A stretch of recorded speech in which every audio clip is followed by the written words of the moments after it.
Now, when she was very young, you can imagine what was a major, quite a monumental event in American history that was going on.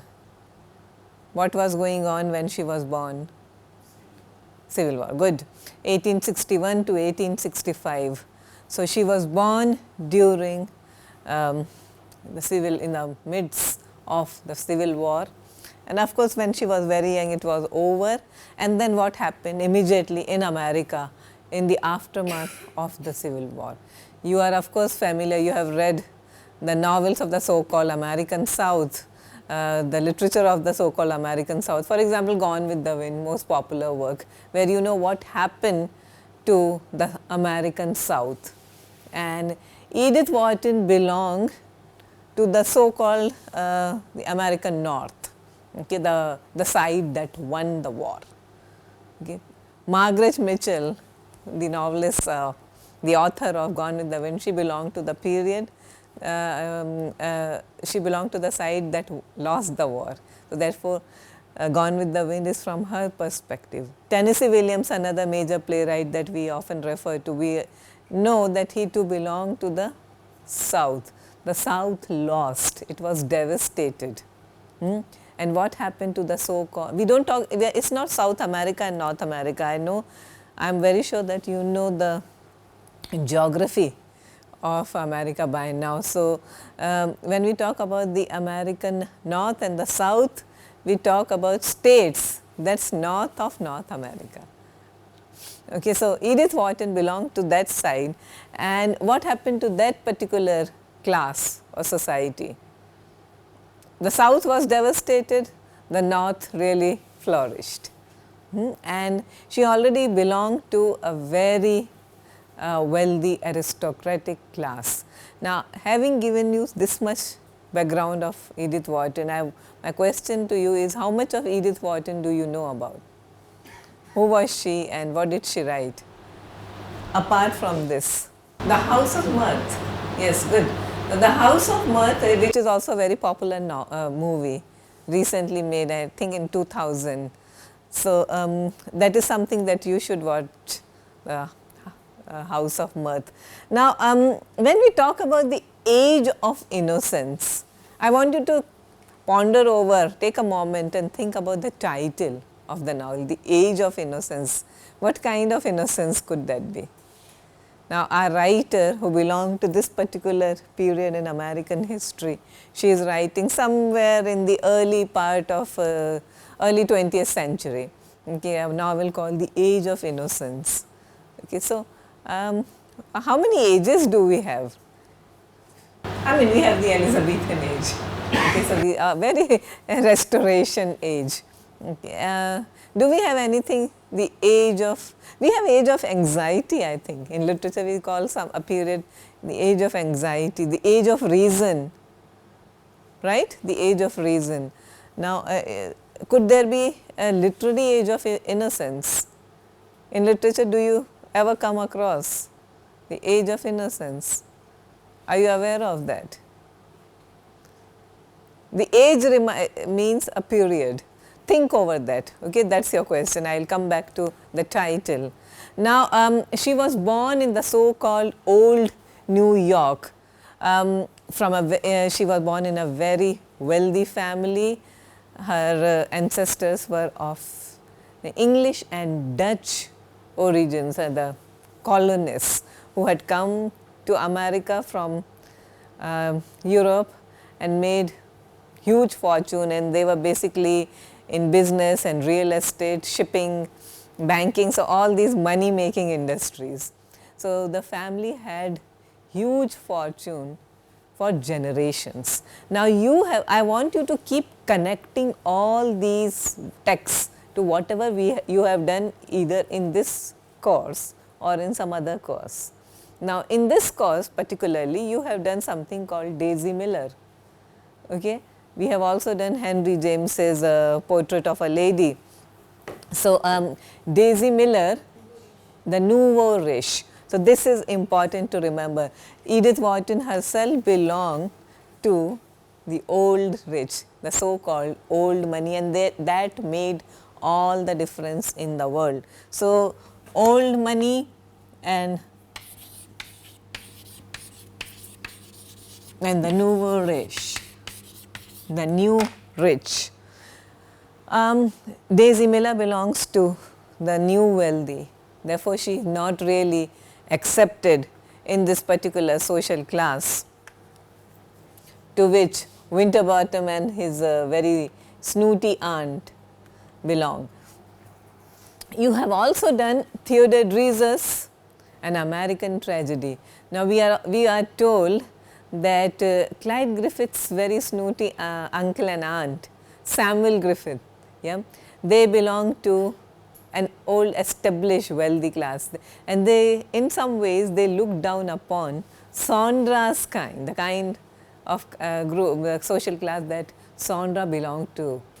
Have you done anything else that corresponds to similar ideas? You have done The Great Gatsby.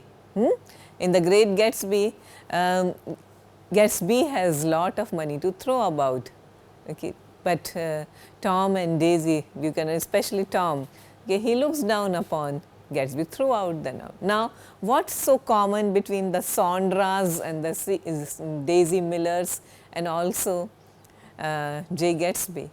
They are newly rich, and what do they do with their newly rich or newly earned money? Conspicuous consumerism. They throw about wealth, they show off a lot. Okay, and what are the ways and means of showing off wealth? Throwing lavish parties, going on exotic picnics, yeah, shopping sprees, of course, owning a vehicle, automobiles, all those suggest or symbolize conspicuous consumption, and of course the kinds of houses they built for themselves. Remember, yeah, the kinds of houses, the kind of decoration, the kinds of artwork they would collect. In Edith Wharton's world, in her own charmed world, this was not the done thing. Okay, you may have all the money in the world, but you have to, and this is very important from the context of the Age of Innocence, the emphasis always on good taste. Now, taste is of extreme significance in the Age of Innocence. Therefore, we also call it the novel of manners. Edith Wharton extensively travelled to Europe, and that was something very common among the very rich. Okay, they travelled a lot. Okay, they travelled a lot, and you have done Daisy Miller. Again, I will keep coming back because Henry James was also a kind of guru for Edith Wharton. Okay, when we were discussing Henry James, I think I have touched upon this.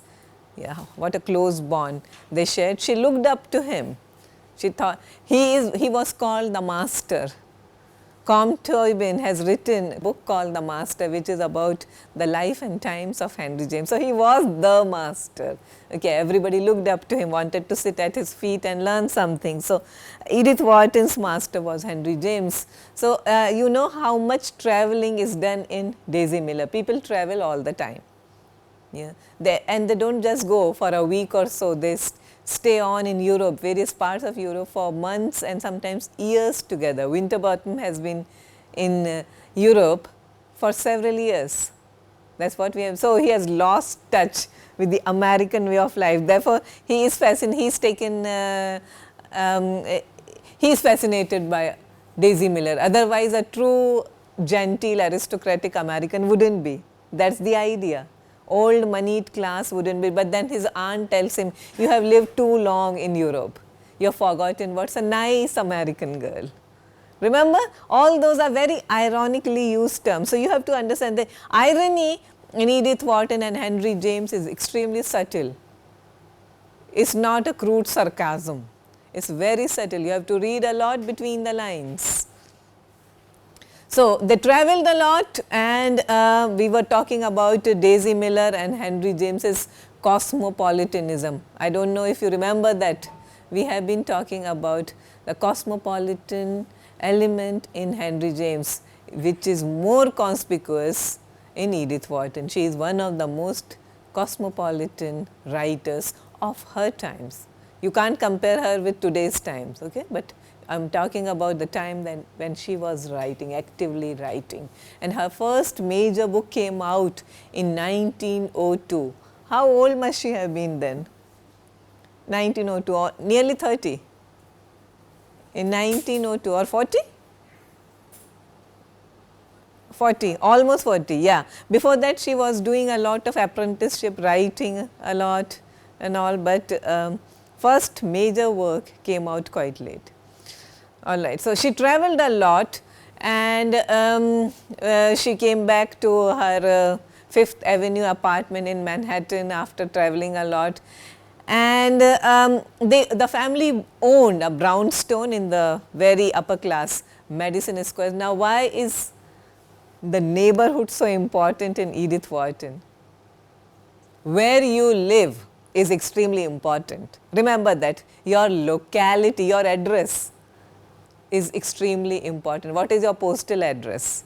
Your first thing you are asked. So, in society where class matters a lot, addresses mean a lot. Your name, titles and your family and your surnames do matter, okay? But then where you live, how much, what kind of locality is that? That matters a lot. So, therefore, it was important to understand where she lived and what kind of people she mingled with. So, it was always Madison Square, Park Avenue types, Manhattan types. We are not talking Brooklyn here anymore. We are not talking Arthur Miller's working class people anymore. Arthur Miller and Edith Wharton coming face to face would have been a very interesting study. Yeah. Now, again, this is the house that Edith Wharton first, I mean, this is her girlhood address. You can look at the house, and it is called a brownstone. Very classical, very subdued. You can see not much ostentation, at least from the outside. Okay. Why am I emphasizing so much on the word brownstone? Because later in the novel you will come across a very interesting character who is our heroine's grandmother. Who is she? Catherine Mingott, okay, Mrs. Mingott. She is often called Catherine the Great after the Russian Empress. Yeah. So, Catherine Mingott has flouted all the social norms. You must go to that section where it said that she had flouted all the norms, and she had taken a house in not exactly the most fashionable Madison Square and Manhattan part, but somewhere else. Okay. And also more audaciously, it was a pale cream house, not a brownstone. Yeah. That was considered scandalous and audacious. Your house is not painted the way the house, people from your status, the kind of houses people from your own status should be living in. Okay. It is supposed to be brownstone, so why are you living in a pale cream house? That was being a non-conformist. Now, the Age of Innocence is all about conformity versus non-conformity. Okay. So, Ellen Olenska, she has that blood, that kind of blood runs through her veins. So, whatever her the conflicts that she faces, the oppositions she faces in the novel is because of her non-conformist behavior. She was very much a part of that society. Daisy Miller is not. Daisy Miller is not born in that world. Ellen Olenska was, but in spite of that, she is a non-conformist. Why she is, that the novel tells her. Now, Edith Wharton married someone called Eddie Wharton, whose nickname was Teddy, and she lived in New York, Newport. They built a house in Massachusetts, the Mount. The house is called the Mount. Okay, this is important because we are going to talk about the Mount also, which was such an important part, because she wrote all her major works sitting in the Mount, and you have to be a little familiar with the Mount in order to understand the kind of how the settings shape or inform a writer's creative process. All right. They moved a lot, they traveled a lot, they took a flat in Paris also. Paris also occurs very frequently in the Age of Innocence, okay, several places. Now, Teddy during this time he had several affairs. He was also supposedly a little too fond of drinking women and all, and naturally there was a rift between the husband and the wife. They never had any children. She decided to divorce him in 1913, eventually settled down in France. Now, does this remind you of someone? Olenska herself. Yeah, in the novel, she is married to a Polish count, okay, Count Olansky. Therefore, she is Madame Olenska. So, and the count is half paralyzed, sadistic, perverted, and that's all you are going to hear about him. He is sadistic and perverted, he is brutish, half paralyzed. No one has ever seen him except one character. I mean, of course, Olenska has seen him, he is her husband, of course, but one of the major characters, the only one who has actually seen and talks about him and describes him, who is that? Not Newland. Newland is the hero. He has never come face to face with the count. Who has actually met him from the social circle? He is the one who says he is half paralyzed. See, that it's a very vague term that it's very subtly touched upon, that why did Countess Olenska leave her husband?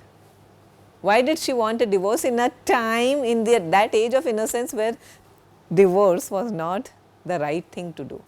So, this is important.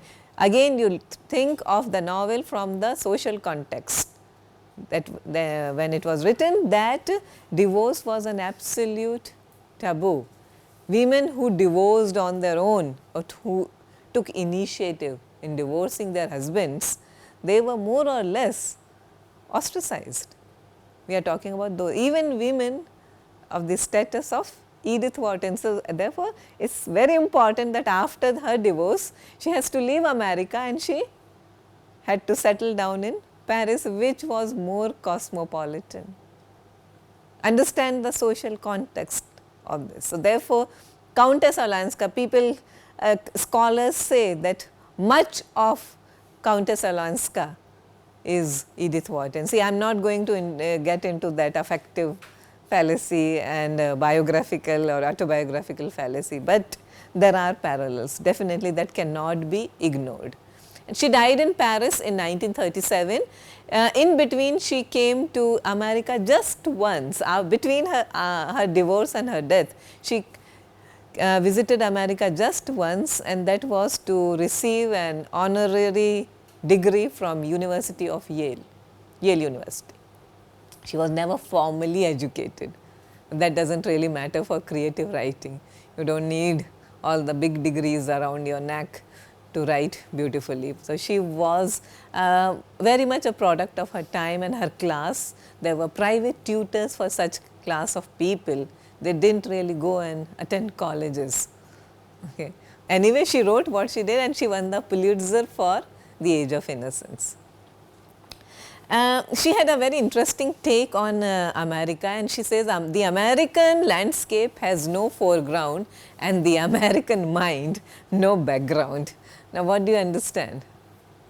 American landscape has no foreground. She always thought it's a very uncivilized way of life. People are not really as cultured and polished as people in the other parts of the world. Now, what is Henry James's take on Americans and Europeans? The old Europe and the new world, yeah. So, they are more innocent, Americans, but when they come in contact with the Europeans, extended periods of contact leads to contamination and decay. That is what happens to many of American characters when they live with the Europeans. So, Madame Mul's character in Portrait of a Lady, please do watch Portrait of a Lady also. When people come in contact with Europeans for a lengthy span of time, they become jaded, they become cynical, they become sinister. That is what Henry James says. For Edith Wharton, people become more liberated, more cosmopolitan when they travel from America, which for her was little provincial. Therefore, the scenery has no foreground and mind has no background, because you do not have a history. During that period, America did not really have much history to write about, right? But Europe, with its thousands of years of heritage, culture and history, that had a lot to offer, and that is what charmed Edith Wharton about Europe. Now, any question or comments you would like to make at this point? Anything that you can just think of often? In Bonfire of the Vanities, although it's set in 1980s, it's extremely similar. His observation of society, and you notice that the distinctions have remained almost intact. There's absolutely. So, there is old money and there is new money. Yeah, so people who are born in money like Sherman McCoy, old money, yeah, but there are people who have made more money than Sherman McCoy's father, and I mean he takes a lot of pride in his family's old world charm. Yeah, we have a country house, we have this, yeah, we are members of this elite club. These are the things that matter to that strata of society. It's not like how much money you have in the your bank balance. See, now you can even connect it to what is happening in our country today. Yeah, there is a term called the Gilded Age. We are going through the Gilded Age right now. There is another great play by John Goer. You can also refer to that, the 6 Degrees of Separation, that I often refer to. That's also about class system in America. So, Bonfire of the Vanities is a very pertinent example. You can contextualize it, that nothing much has changed. The novel is set in the 80s, but nothing much has changed. What Dreiser said then, what Edith Wharton said then, it is still as, or Fitzgerald said then, is still very relevant today. She wrote a book called The Decoration of Houses, along with, in association with a very eminent interior designer, Ogden Codman. This was her first book, in the sense not a novel, but an illustrated book, and The Decoration of Houses.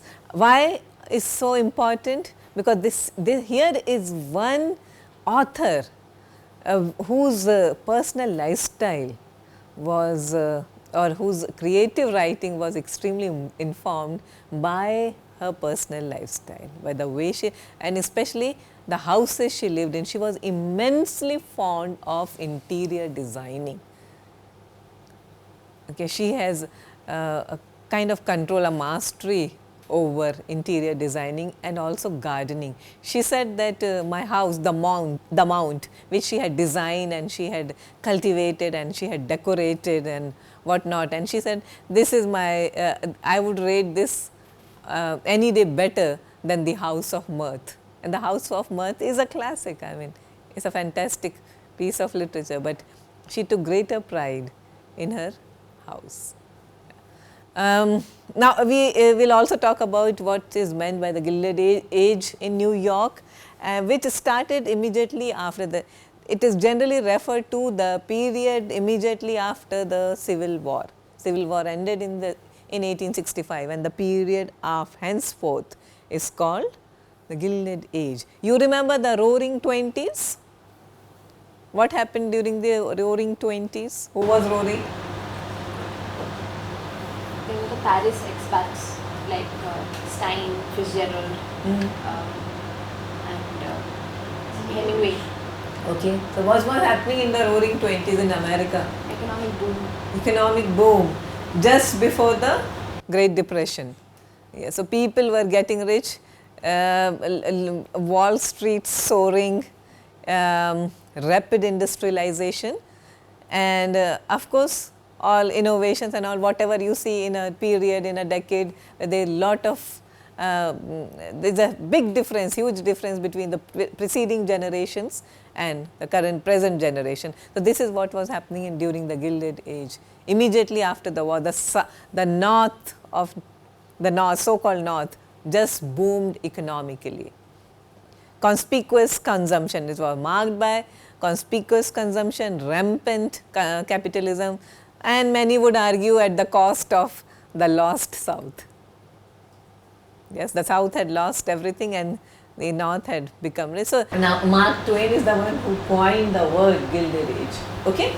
And he has also written a book called The Gilded Age, where he criticizes the conspicuous consumption and the resultant corruption in American society. Naturally, conspicuous consumption, overdevelopment, all these things have, corruption finds a very fertile soil in these things. So, naturally that was happening. According to Twain, America was glittering on the surface, but was very corrupt underneath, and the old South wanted to preserve its integrity ferociously. Integrity, not just financial integrity, but also its moral integrity as well as the values that it cherished so much. The old way of life. And remember, these old Americans were not some Yankees who had become rich overnight. They were the descendants of the English and Dutch colonists.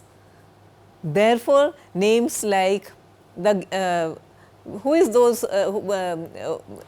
that couple to whom Newland Archer appeals to?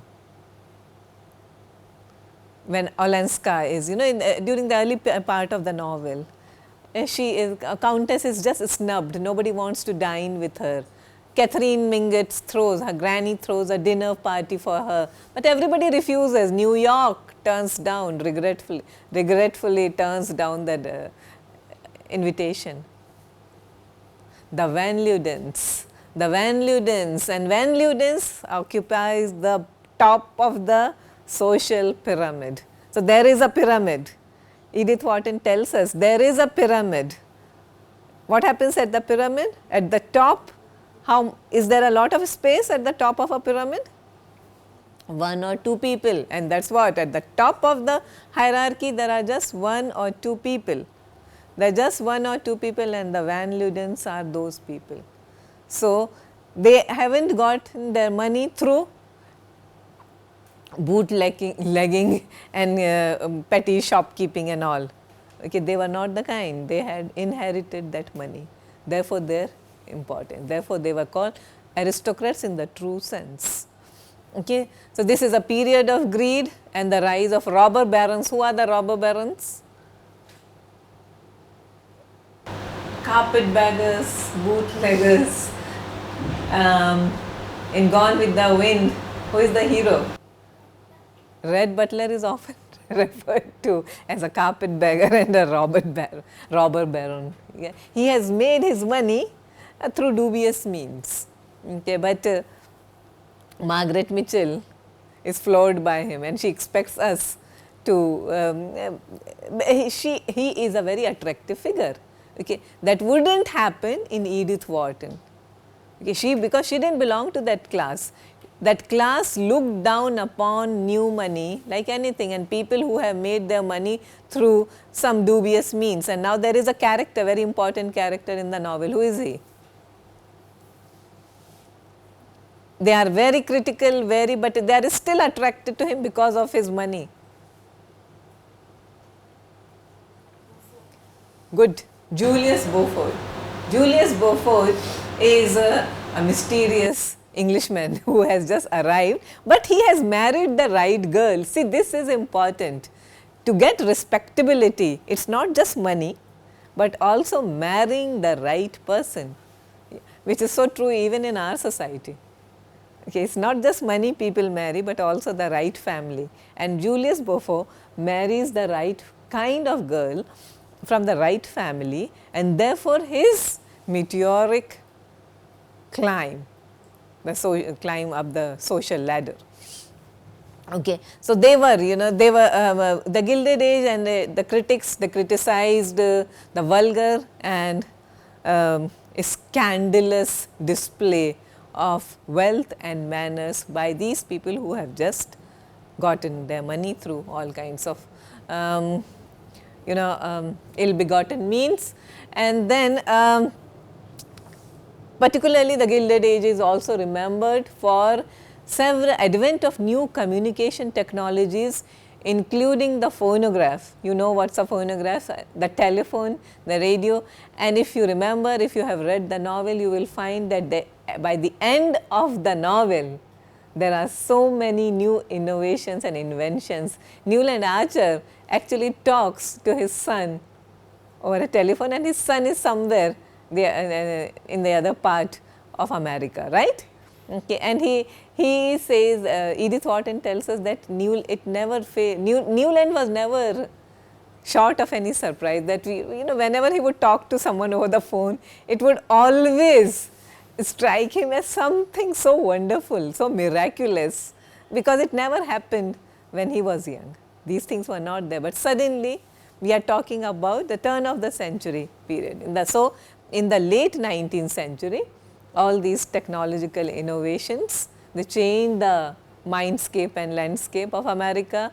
And then also we have mass circulation of newspapers and magazines, and people who wrote for newspapers and magazines. See, again remember, there is a character in the novel. Who is he? A journalist.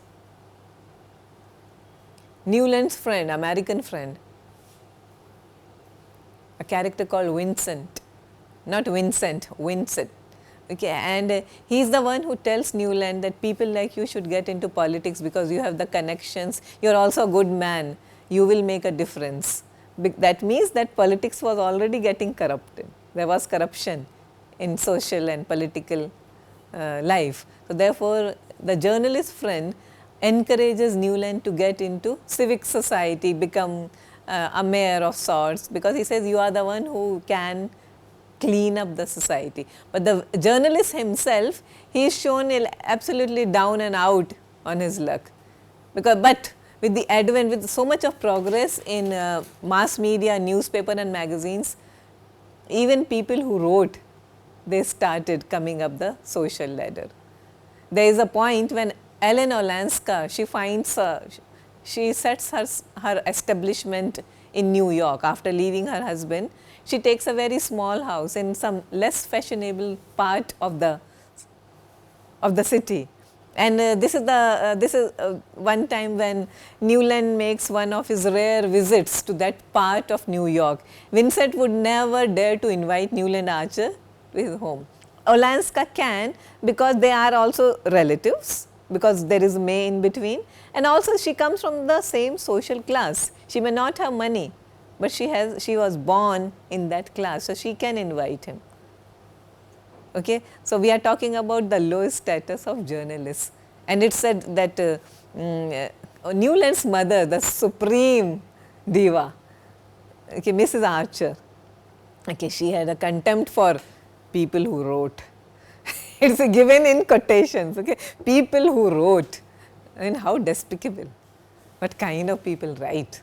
So we are talking about that, and then also the advent of cinema and new kinds of sports and all. So all these things were happening, and of course something that made a huge difference, electric trains that made mobility so fluid, and also automobiles. So people at the beginning of the Age of Innocence, do you remember the opera scene? It begins with an opera. What is she singing? What is the diva singing? What? It's fast. It's fast. Good. Madame Nilson, she is singing. So on a January evening of the early 70s, 1870s, okay, Christine Nilson was singing in Faust at the Academy of Music in New York. Though there was already talk of the erection in remote metropolitan distances above the 40s. Above the 40s is the address. New York has all numbered streets. Of a new opera house which should compete in costliness and splendor with those of the great European capitals.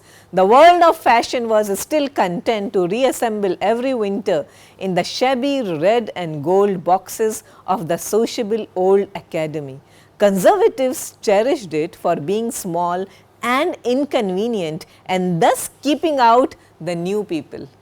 So, the old music academy may be a little inconveniently crammed up, not as grand and lavish and opulent, but it keeps out, at least it keeps out the old, the new people. That is more important. Okay. Whom New York was beginning to dread and yet be drawn to. So, there is a contradiction here. You are dreading this class of people, but because of their money, you are still attracted to them, the kind of the Beaufort types. And the sentimental clung to it for its historic associations and the music for its excellent acoustics, always so problematic a quality in halls built for the hearing of music. Here is an irony. Okay. And now go down a bit and look at the means of transport.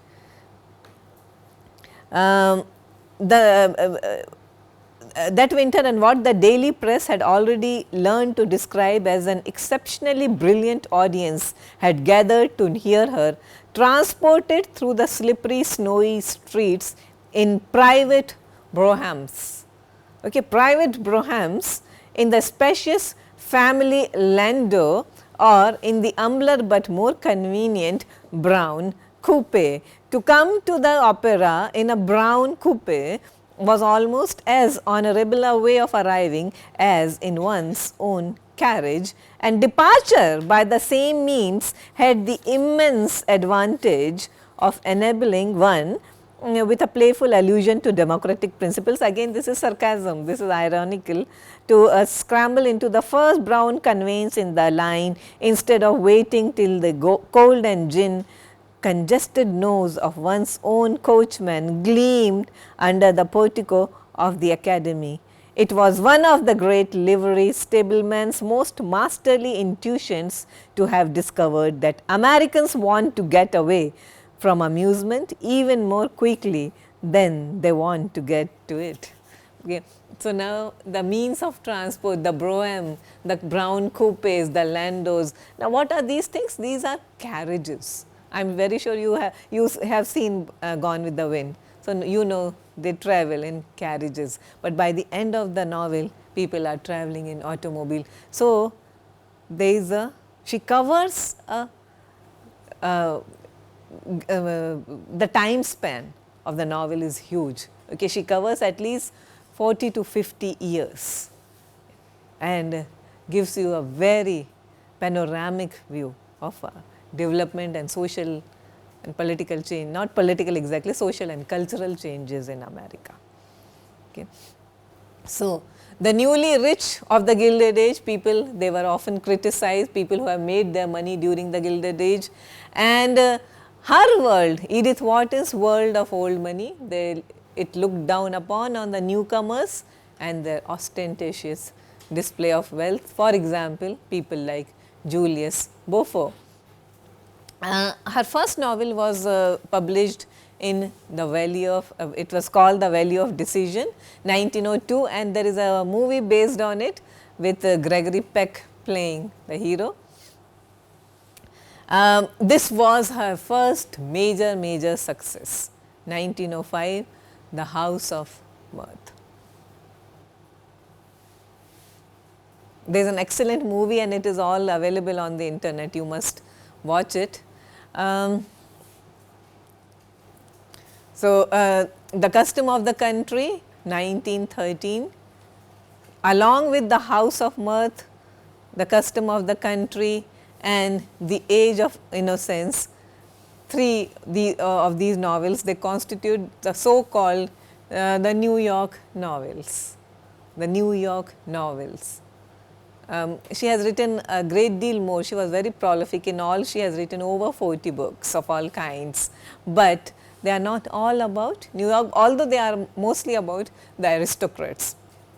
There is a novel called Ethan Frome. There was a novel based on Ethan Frome with Liam Neeson playing the titular role, but it is about the poor New England farmers. But about the rich aristocrats, these are the three: The Custom of the Country, The House of Mirth, and The Age of Innocence. And this is still is from Martin Scorsese's The Age of Innocence, a brilliant film, okay, very faithful to the novel. One of the very few novels which are very extremely faithful. One of the few movies which are extremely faithful to the novel. So, Michelle Pfeiffer doing Ellen Olenska and Daniel Day-Lewis as Newland Archer, and Winona Ryder, the so-called wronged wife. Her last work is 1938, The Buccaneers. Now, what do you mean? There is a TV series, I understand, based on The Buccaneers. What's the meaning of The Buccaneers? The original meaning is pirates. Pirates, yes. Here in this context, those who arrived, the arrivists during the Gilded Age who made their money, the newly rich people. So, almost like the pirates, the robber barons. And it is about a set of three beautiful girls whose parents have made, whose fathers have made money through so-called, they have not inherited, but they are new money people, and these girls actually find it very difficult to get married. You remember The Sun Also Rises, so there are counts and lords and nobles all over Europe, and they all are now ruined and they marry these girls for their money. So, wonderful TV series. I have watched a few episodes, and this is something you really must watch. And some of her major contemporaries, and this will give you a sort of overview, sort of idea about the literary influences that informed her writing. So, Henry James, of course, was a major source. She chased him and chased him till he relented, okay, to become her mentor. They had a very close bond where she learnt a lot from him. Then Mark Twain was another contemporary and acquaintance. He also coined the term the Gilded Age. Now, Dreiser was also writing at the same time. His novel Sister Carrie, which is about abysmal poverty of the working class and an American tragedy, you are already familiar with. So, there are influences surprisingly of Dreiser also, particularly in The House of Mirth. So, Dreiser's depiction of poverty in Sister Carrie finds a resonance in The House of Mirth. Then Willa Cather and Hemingway and Fitzgerald, they had already shot on the scene, arrived on the scene. Eugene O'Neill, he won the Nobel in 1936 and he has been writing quite prolifically throughout. Kate Chopin's novel, this is important, it was published in 1899, The Awakening, which is one of the foremost document of feminism, foremost examples of, have you read The Awakening? Okay. And then Stephen Crane's Naturalists, The Red Badge of Courage in 1895. So, these were those were her contemporaries, but apart from literatures and writers, she was immensely influenced by people who wrote, journalists and also painters. There are lots of paintings in The Age of Innocence throughout.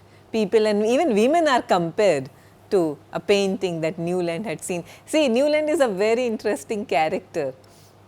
He is a product of his social set of society. And what is his society? The old New York, the old money. He reads a lot. He is a voracious reader. There are so many references to, to books. Can you recall some of the books that these people read?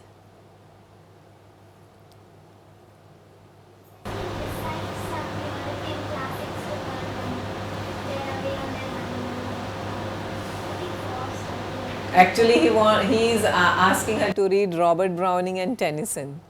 And she hasn't yet started appreciating Idylls of the King and Lotus Eaters. He wants her to appreciate the beauty of these poems. And he is very sure that once when they are off on their honeymoon, off to their honeymoon, he is going to instruct her, okay, with better quality of literature. It turns out that she will take over and she will take him in hand after their marriage. So, again, The Age of Innocence. It's a very nice, very ironic title. I was talking about her relationship with Henry James, and once she drew him in her circle, she famously said, they wrote a lot of letters to each other and to their publishers and to their friends, and many letters have survived. When we were doing Henry James, I mentioned that he wrote at least 10,000 letters. Okay, there were pre-email and texting times. Okay. If we count the number of emails you people have written or text messages you people have, it will far exceed, and it will make for another class of literature. Okay, you must save all those things, who knows. So, she said, no longer afraid to talk to Henry James of the things we both cared about, that is literature and society. And they wrote, this is important, they both wrote about sexual longing and the secrecy in which these feelings have to operate. So, this is not a world where, this is not the Hemingway or Fitzgeraldian world, okay, where sexual longing can be out in the open. Okay, it has to operate there. So, they were both very clandestinely and in certain codes. So, emotional secrecy, sexual longings, sensuality, secret and repressed desires. Those are the common themes in both Henry James, particularly in his The Wings of the Dove. I keep referring to that novel quite frequently, and also The Golden Bowl, and What is the House of Mirth, as well as The Age of Innocence. All right. So, thank you very much. We will continue tomorrow.